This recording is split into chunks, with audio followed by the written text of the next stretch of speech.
എവിടെ കുത്തും? അവൾക്കിത്തിരി over confidence ഉള്ള ഏരിയ തന്നെ കുത്താം.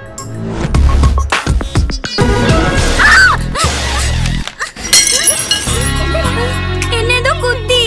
എവിടെ കുത്തി? എവിടെയാ? എന്നെ കുത്തി. പറഞ്ഞോളൂ കുട്ടി.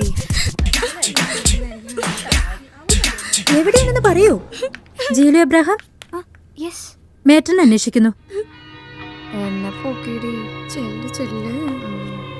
ഡൈനിങ് ടേബിളിൽ നിന്ന് ഇമാൻസിനെ വിളിച്ചു വരുത്തി കാശ് ചോദിക്കാന്നൊക്കെ പറഞ്ഞാ അതൊരു വകയാണെന്ന് അറിയാഞ്ഞിട്ടല്ല കുട്ടി. മുകളിൽ നിന്ന് ചോദ്യം വരുമ്പോ ഐ ഹാവ് ടു ആൻസർ. താമസക്കാരിൽ അധികവും ജോലിക്കാരികളാണ്. അവരുടെ കാശ് കൃത്യമായി കിട്ടുകയും ചെയ്യും. സ്റ്റുഡൻസിന്റെ കാര്യം പറയുമ്പോ ജീലു ഒഴികെ എല്ലാവരും. ജീലുവിന് ചില സൈഡ് ബിസിനസ്സുകളൊക്കെ ഉണ്ടല്ലോ. അതുകൊണ്ടൊക്കെയാണ് ഒരുവിധം പിടിച്ചു നിൽക്കുന്നത്. സെമിസ്റ്റർ ഫീ കൊടുക്കേണ്ടി വന്നു.